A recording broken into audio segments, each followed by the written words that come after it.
Hi, my name's Jace, and this is a story I'll never forget. It all started when I got my first job at Dunkin Donuts. I was excited but also a little nervous. On my first night shift, I was left in charge of the entire store. I thought it would be easy. How hard could it be to sell donuts and coffee? It was a quiet night. The store was bright inside, but outside, the parking lot was almost completely dark except for one flickering streetlight.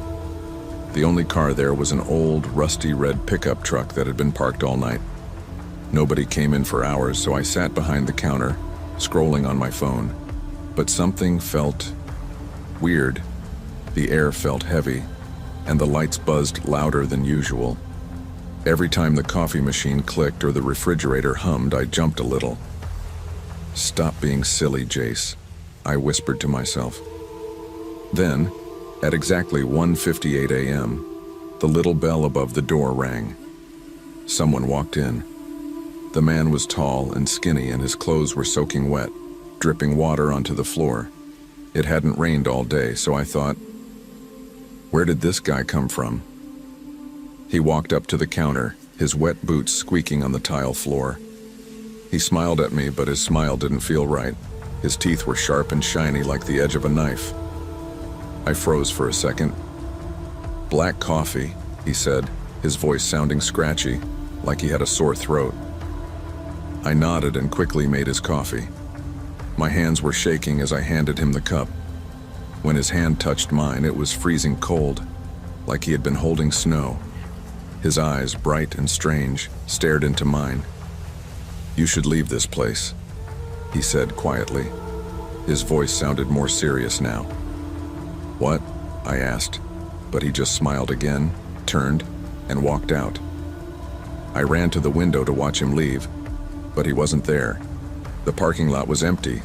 The truck was still there, but the man had vanished. I stood there for a long time, staring at the empty parking lot. My hands felt clammy, and my heart was racing. I rubbed my eyes, wondering if I had just imagined the whole thing. When I went back to the counter, I saw the coffee cup sitting there. It was the one I had just handed the man, but it was untouched. Steam rose from it, swirling in the air, even though it had been a few minutes since I poured it. I picked it up and checked the security footage. I wanted to see if the man had somehow slipped out of view. As I rewound the tape, my stomach flipped. On the screen, there was no man. There was no one walking into the store, no bell ringing, and no boots squeaking on the floor. The footage showed just me, standing at the counter, holding the cup and talking to nothing. I dropped the cup, and coffee splashed everywhere. My hands were shaking so much I couldn't clean it up. I wanted to call someone, but it was late, and I didn't want to sound crazy. Instead, I sat there, staring at the counter and waiting for my shift to end.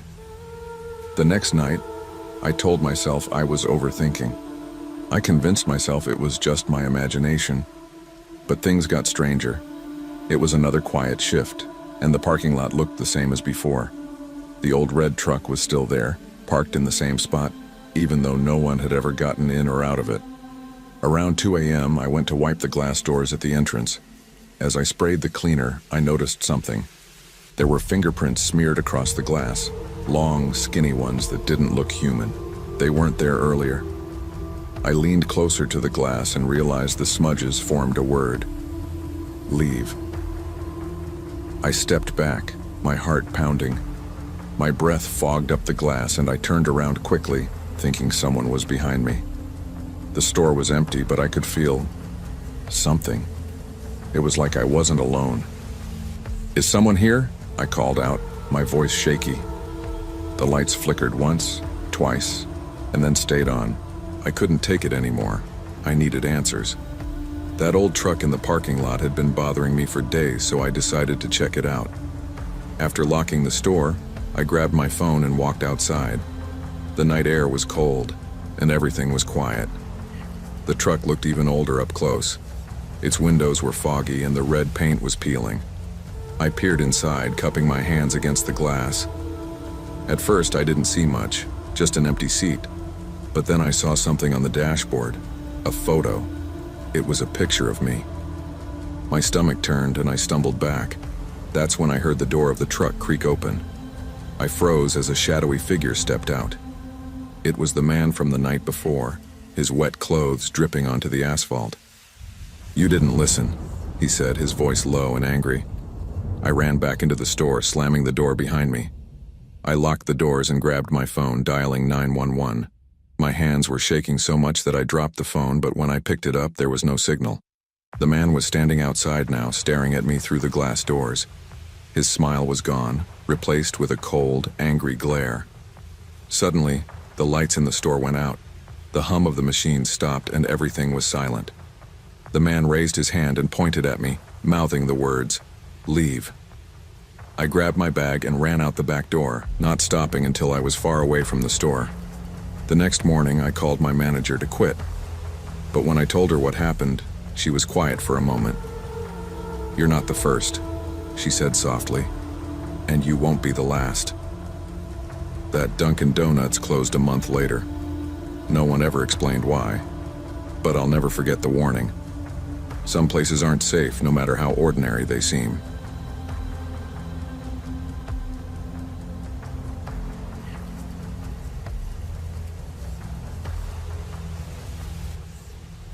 Hi, I'm Harry. I work the night shift at Dunkin Donuts, the one just off Maple Street. Most nights it's quiet. Just me, the hum of the coffee machines, and a few late-night customers grabbing donuts. But this one night was different. It started with a delivery. It wasn't unusual for trucks to drop off supplies late at night, but this time, the delivery guy didn't stick around. He left a single small box on the counter, nodded at me without a word, and walked out before I could even ask for a receipt. The box was odd. It was wrapped in brown paper, tied with string, and sealed with thick red wax. It wasn't marked with a label, so I had no idea where it came from. When I leaned in to check it out, I heard something faint. It was like a whisper, but I couldn't tell what it was saying. At first, I thought it was my imagination. I chuckled to myself and slid the box under the counter, thinking maybe it was a prank or something someone forgot to deliver earlier. But as the night dragged on, I couldn't stop thinking about it. What was in the box? And why did it feel like it was calling to me? I decided to leave it for the morning shift. Let someone else deal with the mystery. But when the next night rolled around, there was another box. Same size, same whispering sound. This time I couldn't ignore it. Something strange was going on, and I was about to find out what. The second box showed up exactly at midnight. Just like the first, the delivery guy left without a word. I watched him drive off, my heart thudding in my chest. It was almost like he was in a hurry to leave, like he didn't want to stick around for whatever was about to happen. I stared at the box for what felt like hours before finally giving in. I grabbed a knife from the counter and carefully cut the string. The wax seal broke with a soft snap, and the whispers stopped. For a second, I thought it was empty, but then I saw what was inside. It was a heart. A real bloody heart. It sat on a piece of old parchment covered in strange writing I couldn't read. The smell hit me next. Iron and something musty, like the box had been buried for years. My stomach turned, and I almost threw up right there. I wanted to call the police, but I didn't even know how to explain it. "Hi, officer. Someone delivered a heart to Dunkin Donuts." Yeah, right. They'd think I was crazy. Instead, I shoved the box into the back room and tried to pretend it hadn't happened. But I couldn't stop thinking about it. Who sent it? Why here? And whose heart was it? As the night went on, I kept hearing whispers, even though the box was out of sight. It felt like the walls were watching me, like something was waiting for me to do something. The next morning, I was scrolling through my phone when I saw the news. Local Dunkin Donuts employee missing after night shift. My stomach dropped. The article said her name was Lily, and she hadn't made it home after her shift the night before. Lily worked the same shift as me, but on different nights. She was always smiling, always laughing. I couldn't believe she was gone. And then I thought about the box, the heart. Could it have been hers? I couldn't shake the feeling that the two were connected. I asked my manager about Lily, trying not to sound too suspicious.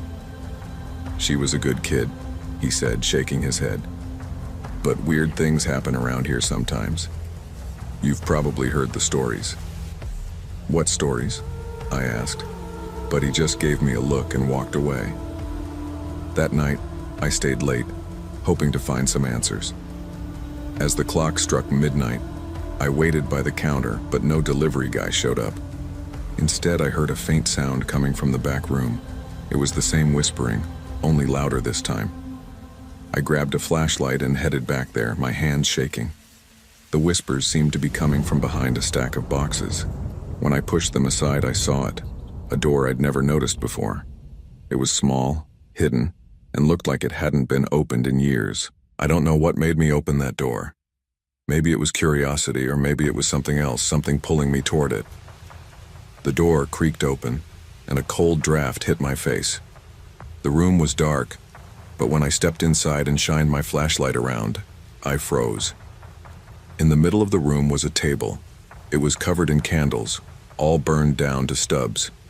Symbols were drawn on the table in what looked like chalk, and in the center was a photo of Lily. Around the photo were strange markings, the same kind I'd seen on the parchment in the box. I felt sick. My legs felt like they were going to give out. I wanted to run, but I couldn't. That's when I heard it. A low, raspy voice coming from the shadows. "You shouldn't have opened the box." I spun around, but no one was there. The voice came again, louder this time. "You're next." The door slammed shut behind me, and the room went pitch black. I screamed, banging on the door, but it wouldn't budge.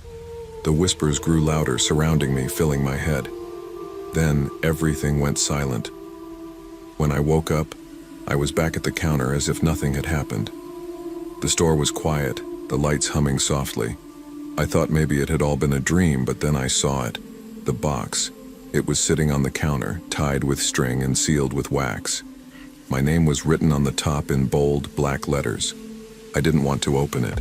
I wanted to throw it away, to run and never look back. But I couldn't. My hands moved on their own, breaking the seal and lifting the lid. Inside was a photo of me, surrounded by the same strange markings.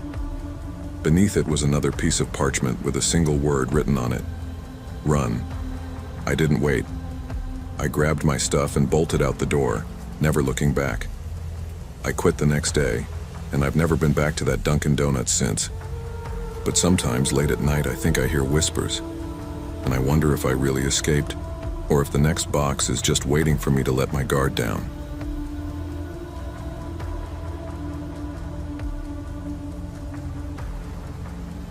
Hi, I'm Harrison, and I work at a Dunkin Donuts down on 5th Avenue. It's one of those 24-hour shops where people come in for their late-night cravings or grab coffee before they head to work. It's a pretty quiet job, mostly just me and my coworker Emma on the night shift. Emma's been working here for a while, and she always has this strange look in her eyes when she talks about the building. "You've heard the stories, right?" she asked me on my first night, her voice low like she didn't want anyone else to hear. I had no idea what she was talking about. "The stairwell," she whispered. "Don't go near it. The elevator works fine, just use that. But the stairwell." She shuddered and trailed off. "What's wrong with the stairwell?" I asked, half joking. Emma looked at me for a long time, like she was deciding whether to tell me. Then she sighed, shaking her head. "Just trust me. You'll see." I didn't think much of it at the time. I figured it was just a silly superstition. After all, it was just an old office building, right? But the more she said it, the more curious I became. There was something about the way she said it, like she knew something I didn't. Little did I know, my curiosity was about to get me into something far darker than I could have ever imagined. It was my third night working the shift. Emma wasn't around, so I was all alone in the store. The night felt different from usual. Quiet. Too quiet. The usual hum of the city outside felt muffled, like everything had slowed down.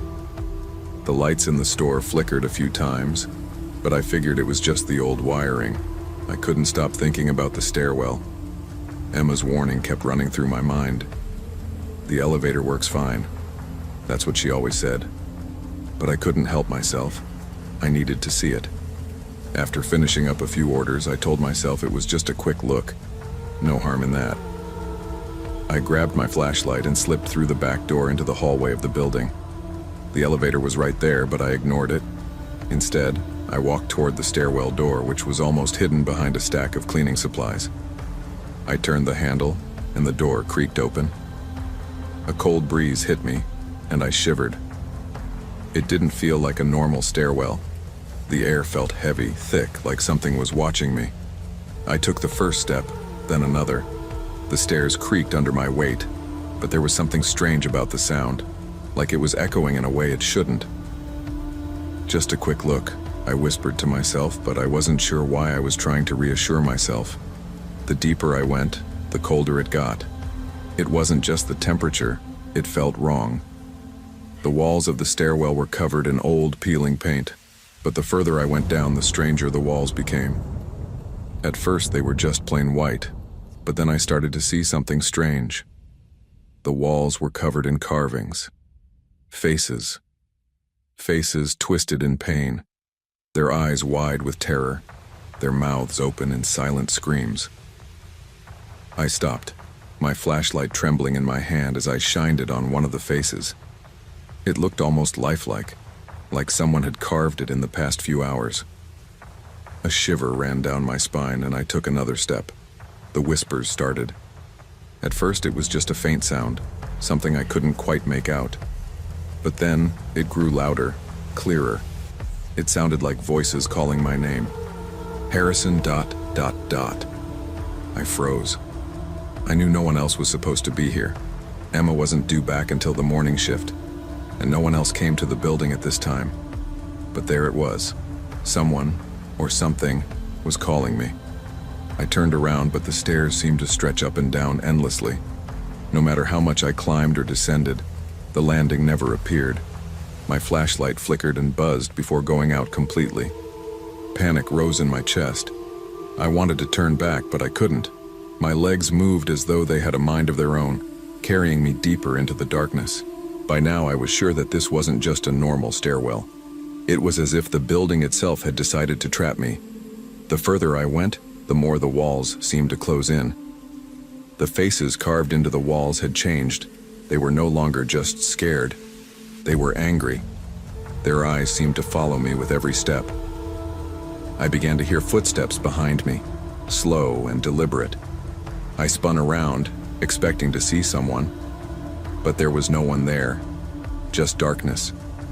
The air was so thick I could barely breathe. Harrison ... This time, the voice was right behind me, almost whispering in my ear. I could feel the breath on the back of my neck. I turned quickly, but again, I saw nothing. My heart pounded in my chest and I ran down the stairs, desperate to escape. But the stairs didn't end.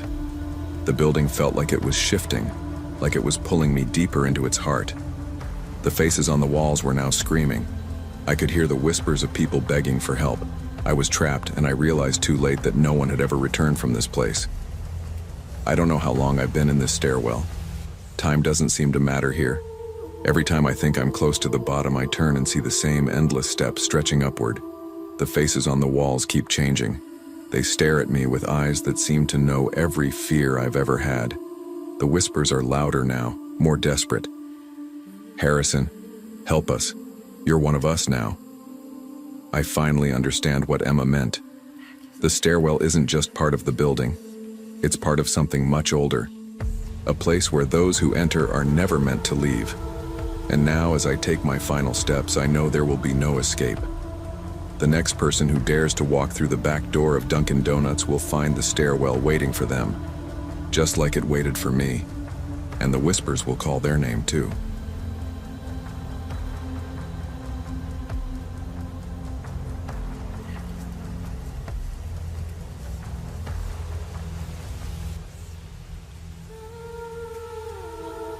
My name is Marcos, and I'm about to tell you something that still gives me chills every time I think about it. I didn't believe in ghosts, spirits, or anything supernatural before all of this happened. I just thought it was all stories, stuff people made up to scare each other. But that all changed when I started working at Dunkin Donuts.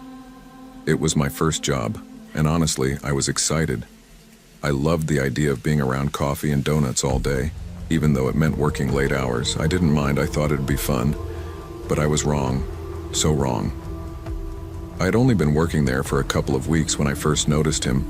He was always there, sitting in the same booth near the corner, drinking his coffee in complete silence. It was strange because most people came and went quickly, but not this man. He sat there for hours, never really speaking to anyone, just staring into his cup. I started asking some of the regulars who the man was, but no one seemed to know much about him. One person, an older lady who came in every morning, told me he'd been coming there for years. No one knew where he lived or who he was with, but he was always there, never missing a night. Something about him didn't sit right with me. I couldn't put my finger on it, but it was like he was waiting for something, watching everyone and everything. Every night I'd look over and see his dark eyes fixed on his coffee, and it would send a shiver down my spine. I told myself I was just imagining things, but deep down, I felt there was something more to it. Something strange. It was a late shift on a Thursday when everything changed. I was finishing up my work, wiping down the counters, getting ready to close up. The man was there, like usual, sitting in his corner booth, his cup of coffee untouched for the last hour. I noticed him staring at me now, more than usual. It felt like his eyes were burning into me, following my every move. I tried to ignore him, but it was hard. The atmosphere in the Dunkin' felt different that night. It was quieter than usual, and the lights flickered every now and then. My manager, Linda, was at the back cleaning, and I was the only one left on the floor. It was like the entire world outside had vanished. The town was asleep, and there I was, alone with him. I had always been a little scared of being alone at night in the store, especially since it was so big and dark when all the lights were off. But tonight, the fear I felt was stronger. It was like I was being watched, not just by the man, but by something else. I couldn't explain it. As I cleaned the tables near his booth, I finally worked up the nerve to speak to him. I asked, "Are you going to finish that?" He didn't reply. His hands, shaking slightly, just gripped the coffee cup, staring at it like it held the answers to every question in the world. It was then that I started to feel a strange unease. What was this man waiting for? That night, after closing the store, I decided I was going to find out what was going on with him. I waited until Linda left, then stayed behind, pretending to clean up more. It was a risky decision, but I needed answers. I had this nagging feeling that something was wrong and I couldn't shake it. The man was still sitting there when everyone else had left. He was staring at the coffee again, his fingers twitching. I stepped closer, my heart pounding in my chest. My footsteps were so loud in the empty diner, like they echoed all around. When I got to the booth, I asked him, "Why are you always here? What are you waiting for?" For the first time, he looked up at me. His eyes were dark, almost too dark. They looked empty, like there was nothing inside him. But then, a small, twisted smile crept across his face. He whispered, "You'll see soon enough." I didn't know what to say. His voice sounded so hollow. It sent a cold shiver through me. My hands were shaking as I backed away from him, but as I turned to leave, I noticed something strange. The air around me felt colder, and the lights flickered again, this time longer, until the whole place went pitch black. I froze. The only light left came from the street outside, casting long shadows through the windows. I could feel something else in the room, something unseen, watching. When the lights finally flickered back on, the man was gone. I looked around frantically, but there was no sign of him. He had just vanished, like he had never been there. My heart raced as I tried to gather myself, telling myself it was just my imagination. Maybe I had been too tired from working. But then, something caught my eye. On the table where the man had been sitting, there was a napkin. It wasn't there before, I was sure of it. I picked it up, my hands trembling. There was a message written in red, as if someone had used a marker to scribble it quickly. It read, "You never leave." I felt my stomach drop. I looked around the empty diner, my breath coming in short gasps. What did it mean? Why would he leave this for me? I had to get out of there. I quickly grabbed my stuff and locked up the doors. The message haunted me as I walked home that night, my mind racing with possibilities. Who was this man? What did he want with me? The next morning, I woke up to a strange news article. A report about a man who had been found dead in the Dunkin Donuts parking lot. It wasn't just any man. It was the same man I had seen every night. The article said he had been a regular at the store, a customer who had died years ago in a tragic accident. But here's the thing. No one had ever known exactly how he died or when.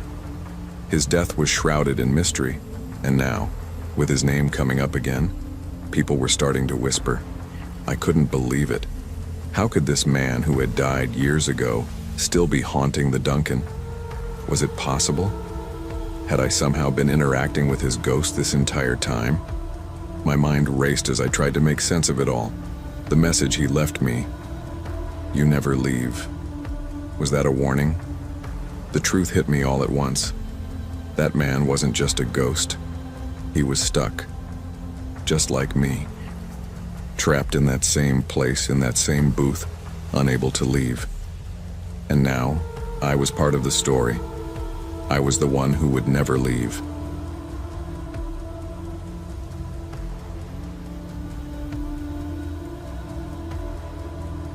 Hi, my name's Victor, and I have a story to tell you that still scares me to this day.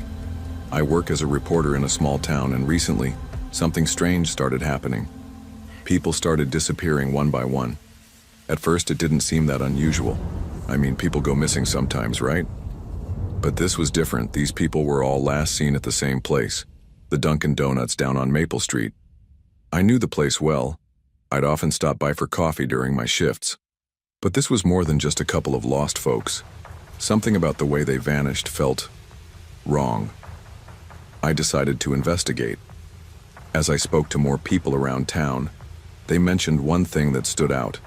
A strange man who was always lurking in the corner of the Dunkin. He never spoke to anyone, just watched the people who would disappear, his eyes always fixed on them. His smile, they said, was the creepiest part. It never changed, no matter who walked in or out. One night I decided to visit the Dunkin Donuts myself, hoping to find some answers. I wasn't sure what I was looking for. Maybe just to see the place for myself. Maybe to meet this man. I sat at the counter sipping my coffee, trying not to look too obvious. The place was quiet, and only a few regulars were around. As I sat there, I overheard an old man talking to the barista. He seemed to know everything about the town's strange happenings. "Something's not right about that man," he muttered, his voice low. "People go missing when he's around. You'll see him staring, never blinking, until they're gone." My heart skipped a beat. This was exactly what I had heard. I leaned in closer, trying to catch every word. The old man went on to explain how he'd seen the strange man multiple times, just sitting in the corner, staring at people. He was there the night the last person disappeared. "Who is he?" I asked, my voice trembling. The old man just shook his head. "I don't know, kid, but you'd better be careful. He's always watching." I couldn't shake what I'd learned that night. The image of the strange man's smile haunted me. I thought it was just an old man's ramblings, but the more I thought about it, the more I felt something was off. Over the next few days, I began to notice something unsettling. I would catch glimpses of a tall figure standing across the street staring at me. Every time I passed by, I'd spot him out of the corner of my eye, standing motionless, always in the same spot. I brushed it off at first, telling myself it was nothing, but then I saw him again. This time he was standing outside my office building, watching me through the window. I froze, my heart pounding in my chest. He didn't move, He just stood there, smiling at me. The next night, I decided to go for a walk to clear my head. But as I walked through the empty streets, I heard footsteps behind me. Slow, deliberate. I turned around, but no one was there. Just the sound of my own heart racing. I couldn't shake the feeling that someone or something was following me. The days went on, and the encounters with the strange man became more frequent. He started showing up in places I never expected, outside my apartment window, watching me from across the street while I walked to work. Every time I looked at him, his smile seemed wider, more unsettling. It was like he was enjoying the fear he was causing. I couldn't sleep, couldn't eat. I felt like I was losing my mind. One night I went back to Dunkin Donuts hoping to get some answers. The lights were dim and the place felt colder than usual. I didn't see the man right away, but then I spotted him, sitting in his usual corner staring at me. I walked over to him, my breath coming out in shaky gasps. "What do you want from me?" I asked, my voice barely above a whisper. The man didn't respond. He just smiled, that same creepy, unblinking smile. And then, for the first time, his lips moved. "You're next," he said in a voice that sounded like it came from somewhere deep inside the earth. I froze, unable to move, my heart pounding. I turned and ran, bursting out the door into the cold night air. But I could feel him behind me, his presence growing closer, like he was right there in the shadows, waiting. I didn't stop running that night. I didn't stop running for days. The man with his wide, haunting smile followed me wherever I went. But no matter how fast I ran or where I hid, he always found me. I couldn't escape him. It was like he was everywhere, always just behind me, always watching. One day, I found myself back at Dunkin Donuts, standing outside, staring at the empty store. I had no idea how I got there or why I felt drawn to it. But when I stepped inside, I saw him. He was sitting at his usual corner booth, his eyes locked on mine. "You're here," he whispered, his smile even wider than before. And that's when I realized I had become one of them, just another person trapped in his twisted game. The man had gotten to me just like he had with everyone before. And now, I would never leave. The man's smile grew, and I could feel myself fading, disappearing into the shadows, just like all the others. That's the last time I'll ever be seen.